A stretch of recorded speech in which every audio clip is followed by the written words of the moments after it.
Hi అండి.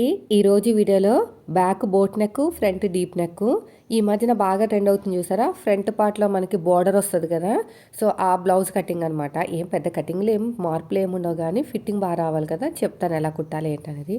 First వచ్చేసి 4 folding అయితే చేసేసుకోండి హ్యాండ్ని. అంటే హ్యాండ్ కోసం నేను కట్ చేస్తున్నాను. 1 మీటర్ లైనింగ్ తీసుకున్నానండి. 1 మీటర్ లైనింగ్ తీసుకుని 4 తడిపేసి ఆరబెట్టుకుని ఐరన్ చేసి 4 ఫోల్డింగ్ చేశాను. కింద ఖర్చుల కోసం ఒక 1/2 ఇంచ్ ఉంచుకుని మిగతా ఎడ్జెస్ అనేవి నీట్గా కట్ చేశాను. ఇప్పుడు మనం తీసుకున్న బ్లౌజ్లో హ్యాండ్ హైట్ కింద ఖర్చులు వదిలేసి పైన ఖర్చులతో కలిపి మార్కింగ్ వేసుకోండి. కింద ఒక 1/2 ఇంచ్ ఉంది కదా, అది వదిలేసుకుని పైన ఖర్చులతో కలిపి మార్కింగ్ వేసుకుని స్కేల్ తీసుకుని స్ట్రైట్గా లైన్ వేసుకోండి. ఇప్పుడు బ్లౌజ్ని ఉల్టా తిప్పేసేయండి.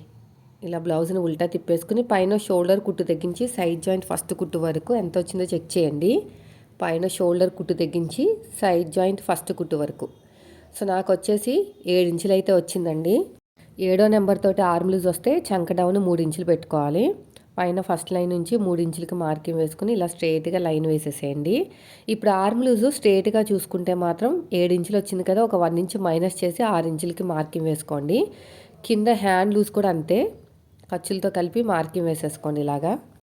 ఇలా మార్కింగ్ వేసుకున్న తర్వాత హ్యాండ్ లూజ్ ఆర్మ్ లూజ్ని మ్యాచ్ చేస్తూ ఒక లైన్ వేసుకుని ఎక్స్ట్రా ఖర్చు కోసం 2 ఇంచులు ఆర్మ్ లూజ్ స్ట్రైట్గా చూసుకుని సగానికి ఫోల్డ్ చేసుకుని ఇక్కడ ఒక మార్కింగ్ వేయండి. ఇక్కడ కూడా ఒక లైన్ వేసుకోండి. ఈ కార్నర్ దగ్గర 7వ నెంబర్ కాబట్టి 1.5, షోల్డర్ దగ్గర ఏ సైజు వాళ్ళకైనా 1 ఇంచే.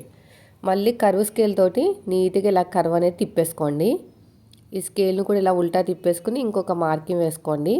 ఈ కర్వ్ తిరిగిన చోట ఒక 1/2 ఇంచ్ లోతు ఆర్మ్ లూజ్ తగ్గించి మన వైపుకి 1 ఇంచ్ మార్కింగ్ వేసుకుని మళ్ళీ కర్వ్ స్కేల్ తోటి నీట్గా కర్వ్ అనేది తిప్పేసుకోండి. ఇలా మొత్తం కూడా ఇలా నీట్గా ఇలా కట్ చేసుకోండి. ఇలా నీట్గా కట్ చేసుకుంటే మనకి ఫినిషింగ్ నీట్గా వస్తుంది. మిడిల్ ఒక చిన్న టక్ ఇచ్చేసేయండి. ఈ సైడ్ కూడా ఎక్స్ట్రా ఉన్న క్లాత్ నీట్గా కట్ చేసేయండి. ఇలాగా ఇక చిన్న టక్ ఇచ్చేసేయండి. 2 లేయర్స్ని సపరేట్గా తీసేసుకుని లోత్ అనేది ఇలా కట్ చేసుకుంటూ వెళ్ళిపోండి, సరిపోతుంది.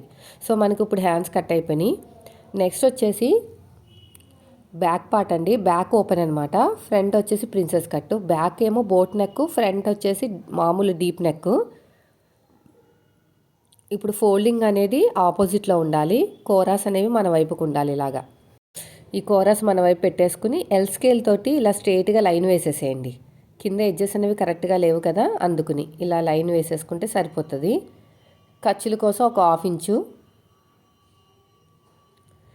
ఇక్కడ స్కేల్ తోటి మన వైపు కూడా ఒక మార్కింగ్ అయితే వేసేసేయండి. ఈ కూర ఉన్న క్లాత్ని కట్ చేసేస్తున్నాను. ఇక్కడ ఉక్స్ పట్టి కాజా పట్టి ఖర్చు కావాలి కదా, ఒక 1/2 ఇంచ్ అయితే తీసుకున్నాను.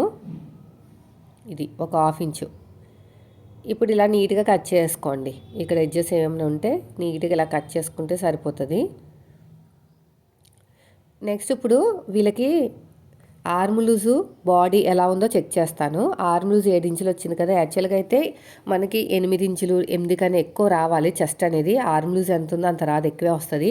కానీ వీళ్ళ బాడీ అలా కాదండి. బాడీ మొత్తం కూడా సన్నగా ఉంది, ఆర్మ్ లూజ్ ఒకటే ఎక్కువ ఉంది, చంకలు ఎక్కువ ఉన్నాయన్నమాట. అలాంటి వాళ్ళకి చెస్ట్ లూజ్ అనేది ఎలా చూసుకోవాలో చెప్తాను. ఇలా ఉక్స్ పెట్టేసేయండి కరెక్ట్గా. ఇలా ఉక్స్ పెట్టేసుకుని ఫ్రంట్, ఇది ప్రిన్సెస్ కట్ కదండి, ఫ్రంట్ నుంచి చూసుకోవాలన్నమాట. బ్యాక్ ఓపెన్ కదా, బ్యాక్ ఓపెన్ దగ్గర మన చెస్ట్ అనేది కరెక్ట్గా రాదు. ఫోల్డింగ్ ఎక్కడికైతే వచ్చిందో అక్కడికండి, సైడ్ కుట్టు కాదు. ఫోల్డింగ్ ఎక్కడి నుంచి వచ్చిందో అక్కడి నుంచి ఈ ఫోల్డింగ్ వరకు చూస్తే నాకు 15 ఇంచులు అంటే 7.5 చూసారు కదా. యాక్చువల్గా మనకి ఆర్మ్ లూజ్ ఎంత రావాలో తెలుసా, 8 ఇంచులు లేదంటే 8.5, అంతకంటే ఎక్కువ రావాలి. కానీ ఇక్కడ తక్కువ వచ్చింది, అంటే వీళ్ళకి బాడీ తక్కువ ఆర్మ్ లూజ్ ఎక్కువ అనమాట. కింద ఎంతైతే ఖర్చు కావాలో అంత ఖర్చు వదిలేసుకుని బ్యాక్ పార్ట్లో డాట్ ఉంటుంది కదా, అక్కడి నుంచి స్ట్రైట్గా ఖర్చులతో కలిపి కింద ఖర్చులు పైన ఖర్చులతో కలిపి మార్కింగ్ వేసుకోండి. ఇలా ఎల్ స్కేల్ తీసుకుని స్ట్రైట్గా లైన్ వేసేసేయండి. వెనకాల నెక్ డీప్ ఉంది చూసారా, ఎంత ఉంది అని తెలియాలంటే ఆ ఉక్స్ పట్టి హైట్ ఖర్చులతో కలిపి మార్కింగ్ వేసుకుంటే సరిపోతుంది. కింద ఎంతైతే 7.5 ఇంచులకి మార్కింగ్ వేసానో పైన కూడా అంతే ఇచ్చేసి ఇక లైన్ వేసేసేయండి. ఇలాగా ఇటు సైడ్ కూడా అంతేనండి. ఇప్పుడు నాకు ఫుల్ షోల్డర్ వచ్చేసి 6.5 ఇంచులు మాత్రమే తీసుకుంటున్నాను. యాక్చువల్‌గా అయితే వీళ్ళకి 7:15, 7:30 రావాలి. కానీ ఫ్రంట్ మనకి డీప్ వస్తుంది కదా! అందుకు షోల్డర్ తగ్గించాను. ఇక్కడ చూడండి పైన నేను స్లోప్ ఇవ్వడానికి షోల్డర్ దగ్గర ఒక 1/2 ఇంచ్ వదిలేసుకుని చంక డౌన్ అనేది నేను 6 ఇంచులకు మార్కింగ్ వేశాను. ఆ చంక డౌన్ దగ్గర ఒక 1/2 ఇంచ్ మన వైపుకి మార్కింగ్ వేసుకుంటే ముడతలు రావన్నమాట. ఇలా షేప్ ఇచ్చేసేయండి. ఇక్కడ స్లోప్ కోసం 1/2 ఇంచ్ పోతది. మనకి దాని లెక్కలోకి రాదు. షోల్డర్ ఖర్చుల కోసం ఇంకొక 1/2 ఇంచు అంటే టోటల్‌గా 1 ఇంచ్ వదిలేసుకుని ఆర్మ్ లూజ్ అనేది ఆ లైన్ పక్కించి కొలిస్తే 7 ఇంచులు రావాలి. నాకు వచ్చేసింది. ఇప్పుడు ఇక్కడ నెక్ విడ్త్ వచ్చేసి 3.5 ఇంచులు తీసుకున్నానండి. మిగతాదంతా కూడా చిన్న సైజ్ షోల్డరు. నెక్ వెనకాల నెక్ డీప్ వచ్చేసి 3.5 ఇంచులు తీసుకున్నాను. బోట్ నెక్ కదా అందుకుని. ఇలా బోట్ షేప్ అయితే ఇచ్చేసేయండి. ఇలా మొత్తం కూడాని. ఇక్కడ ఉక్స్కి కాజా పట్టి కోసం అయితే థ్రెడ్స్ పెట్టుకుంటానికి ఒక 1/2 ఇంచు. ఇక్కడ ఉక్స్ పట్టి కాజా పట్టి హైట్ ఖర్చులతో కలిపి మార్కింగ్ వేసుకుని నెక్ విడ్త్ అనేది ఎక్కువ ఇవ్వట్లేదు. వీళ్ళకి తక్కువే కావాలి. 2.5 ఇంచులు ఇస్తున్నానండి. ఇక్కడ టెంపుల్ షేప్ నెక్ ఇస్తున్నాను. ఈ టెంపుల్ షేప్ నెక్ అనేది ఎలా వస్తుందంటే ఇలా వస్తుంది అనమాట. అంతే, ఇంకేం లేదు. ఇక స్ట్రైట్గా లైన్ వచ్చేసి ఈ కార్నర్ వస్తుంది. ఇక్కడ ఇంక ఇలా వస్తుంది అంతే. ఇప్పుడు నెక్ కట్ చేయను. ఫ్రంట్ పార్ట్ కట్ చేసిన తర్వాత నెక్ కట్ చేస్తా. ఇప్పుడు నడుము లూజు కూడా డాట్తో కలిపి 7.5 ఇంచులు వచ్చింది. సగానికి ఫోల్డ్ చేసుకుని ఒక మార్కింగ్ వేసుకున్నాను. అటు ఒక 1/2 ఇంచు, ఇటు ఒక 1/2 ఇంచు. హైట్ వచ్చేసి 4 ఇంచులు. ఇప్పుడు నెక్ తప్ప మిగతాదంతా అక్కడ కట్ చేసుకోండి. నెక్ ఎందుకు కట్ చేసుకోవద్దు అంటున్నానంటే మళ్ళీ ఫ్రంట్ పార్ట్లో మార్కింగ్ వేయడానికి ఇబ్బంది అవుతుంది అనమాట. అందుకుని ఇలా నీట్గా కట్ చేసుకుంటూ వెళ్ళిపోవాలి. ఇక్కడ కూడా అంతే.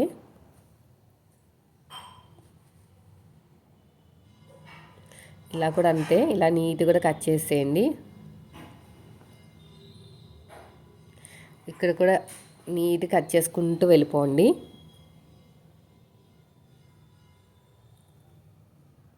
ఇక చిన్న టక్ అయితే ఇచ్చేసేయండి.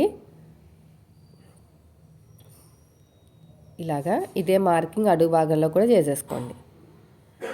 అయిపోయింది. ఇప్పుడు ఫ్రంట్ పార్ట్. ఫ్రంట్ వచ్చేసి ప్రిన్సెస్ కట్ కదా, పైగా బ్యాక్ ఓపెన్ ఇచ్చాం కాబట్టి ఫోల్డింగ్ అనేది మన వైపుకు ఉండాలి. నాకు కొన్ని అతుకులు పడతాయి కింద, తర్వాత వేస్తాను. ఇక్కడ ఉక్స్ పట్టి కాజా పట్టి కోసం ఖర్చులు పెట్టాం కదా, అదంతా కూడా బయటకు వచ్చేయాలండి. ఫోల్డింగ్ బయటకు వచ్చేయాలన్నమాట ఫోల్డింగ్ దగ్గర నుంచి.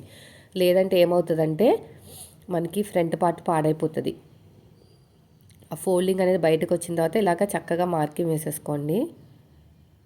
ఇలాగా ఇక్కడ ఎంత తీసుకున్నా 3.5 ఇంచులు.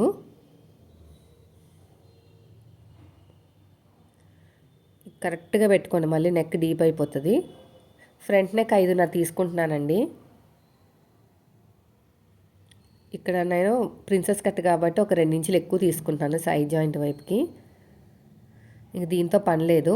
ఇక్కడ వచ్చేసి మనకి ఫ్రంట్ పార్ట్లో బోర్డర్ వస్తుంది అనమాట. ఈ మధ్యన బాగా ట్రెండ్ అవుతుంది కదా. నేను 5.5 ఇంచులు తీసుకుని ఇక్కడ ఏ షేప్ ఇవ్వాలంటే మనకి హార్ట్ షేప్ ఇవ్వాలన్నమాట. అప్పుడే బాగుంటుంది.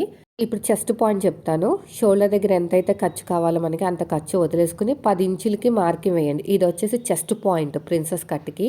ఈ సైజు వాళ్ళకి మన వైపు నుంచి 3 ఇంచులు, డాట్కి మధ్యన గ్యాప్ వాళ్ళ సైజుని బట్టి ఉంటుంది. చెస్ట్ సైజుని బట్టి కింద 3 ఇచ్చాం కదా, ఒక 1/2 ఇంచ్ ఎక్కువ ఇవ్వాలి పైన, అంటే 3.5. చెస్ట్కి మధ్య గ్యాప్ అనేది డాట్కి మధ్యన గ్యాప్ నేను 2 ఇంచులు అయితే ఇచ్చాను. ఇలా షేప్ ఇచ్చేస్తే ఇక్కడ మనకి బార్డర్ వస్తుంది అనమాట. బాగా ట్రెండ్ అవుతుంది కదా ఈ మధ్యన, ఆ బార్డర్ అయితే పెడతాను.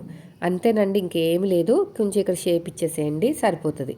ఇలా నీట్గా కట్ చేసుకోండి. వెనకాల నెక్ కూడా కట్ చేసుకోండి. ఇంకా ఈ ఫ్రంట్ పార్ట్లో కూడా ఇలా కట్ చేస్తున్నాను అనమాట. ఇక్కడ బ్రాడ్గా ఉంటేనే ఆ షేప్ అనేది హైలైట్ అవుతుంది, లేకపోతే హైలైట్ అవ్వదు. ఇలాగా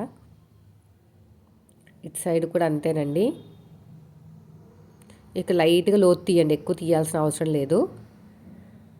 ఇక్కడ ఒక డబ్బా షేప్లో లోటు వచ్చింది కదా మనకి, అది మన తర్వాత కుట్టేటప్పుడు చెప్తాలే ఎలా కవర్ చేసుకోవాలనేది. ఇక్కడ గట్టిగా ప్రెస్ చేయండి. నేను ఒరిజినల్ క్లాత్ని లైనింగ్ క్లాత్ని రెండింటిని గమ్ పెట్టి జాయిన్ చేసిన తర్వాత మాత్రమే నేను కట్ చేస్తాను. ఇలాగా అంతేనండి. చూసారు ఎంత సింపుల్గా అయిపోయిందో. వీడియో నచ్చితే మాత్రం లైక్, మీరు మన ఛానల్ ఫస్ట్ టైం చూస్తే మాత్రం సబ్స్క్రైబ్ చేయండి. Thank you for watching. Stitching video కూడా పెడతాను, అస్సలు మిస్ చేసుకోవద్దు. Thank you.